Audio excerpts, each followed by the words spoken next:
시총상위 20곳 1년 새 15% 올라. 임금 인상발 인플레 우려 커진다. 시가총액 상위권 내 대기업 직원들의 상반기 임금이 지난해보다 15% 급등했다. 전년 대비 2배를 웃돈다. 대기업 직원들의 몸값은 부쩍 높아졌지만 1인당 영업이익은 되레 후퇴했다. 인건비 상승이 부메랑처럼 돌아오면서 추가 고용도 줄어드는 연쇄 효과로 이어지고 있다는 분석이 나온다. 17일 서울경제가 집계한 코스피 시가총액 상위 20개사의 올해 상반기 1인당 평균 급여는 지난해 같은 기간보다 15%나 급등한 것으로 나타났다. 올해 상장한 LG에너지솔루션을 제외한 직전 연도의 상승률의 2배를 웃도는 수치다. 기업별로 지난 1년간 직원 평균 임금 상승률이 가장 높았던 것은 83%를 기록한 SK이노베이션이었다. 우크라이나 사태로 이어진 고유가 기조로 역대급 호황을 누리며 성과급을 대거 지급한 영향으로 풀이된다. 정유사는 대개 업황과 급여가 연동되는 데다 매출 규모에 비해 직원 수가 적어 급여 수준이 타 업계보다 월등히 높은 신입 직장으로 꼽힌다. 2위는 성과급 인상 경쟁을 벌였던 SK하이닉스였다. 이 밖에 두산에너빌리티, LG화학, LG전자 등 제조기업을 비롯해 카카오뱅크, 카카오도 상위권에 이름을 올렸다. 삼성전자는 6%를 기록했다. 직원 1인당 평균 급여가 가장 높았던 건 카카오뱅크였다. 2위와 3위는 각각 9,400만 원, 8,900만 원을 수령한 카카오, 신한지주가 차지했다. 그러나 주요 기업 임금 인상의 온기가 고용에까지 전해지지는 않고 있다.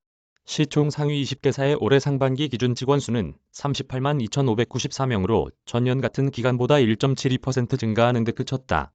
직전 연도 증가율도 밑돌았다. SK이노베이션을 비롯해 LG전자, 현대차 등 주요 제조 기업들은 큰 폭의 감소세를 보이기도 했다. 기업들이 인건비 부담으로 신규 고용을 꺼리면서 사실상 제자리 걸음을 한 것이다. 상황이 이렇지만 임금 인상을 뒷받침할 실적은 악화하고 있다. 20개 상장사들의 올 상반기 1인당 영업이익은 전년 상반기보다 2.84% 후퇴했다. 노동 생산성도 개선될 기미가 보이지 않고 있다. 전국경제인연합회에 따르면 지난 10년 동안 전체 상장사 직원 1인당 평균 연간 총급여는 5,593만 원에서 8,016만 원으로 43.3% 급증했다. 같은 기간 1인당 매출액 증가율 12.5%의 약 3.5배에 달한다. 높아진 인건비에 따른 부담은 상장사들의 주가도 짓누르고 있다. 네이버와 카카오가 대표적인 사례다. 10에서 15%대의 경쟁적 임금 상승으로 실적 우려가 커지면서 두 회사의 주가는 모두 연초 대비 30% 이상 떨어졌다. 후판 가격과 인건비 부담에 시달렸던 조선주도 부진이 깊었다. 지난달 증시에 상장된 조선사자현대중공업, 삼성중공업, 대우조선해양은 평균 마이너스 12%의 수익률을 기록했다. 기업이 실적과 인건비를 보전하려고 제품 가격을 올리니 그것이 또 물가를 자극한다는 지적이 나온다.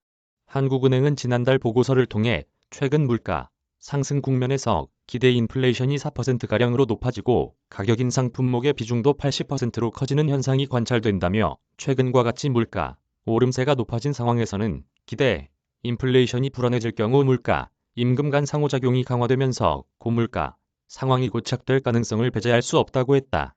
김태기 단국대 경제학과 명예교수는 물가 상승률보다 더 많이 임금을 올려 생신 부담을 제품 가격에 전가하면서 단기적으로 수익성이 떨어지고 장기적으로 경쟁력이 악화되다 보니 주가마저 떨어지는 악순환이 반복된다며 경쟁적인 임금 인상보다는 생산성과 수익성을 함께 감안해서 임금 인상을 고려해야 한다고 말했다.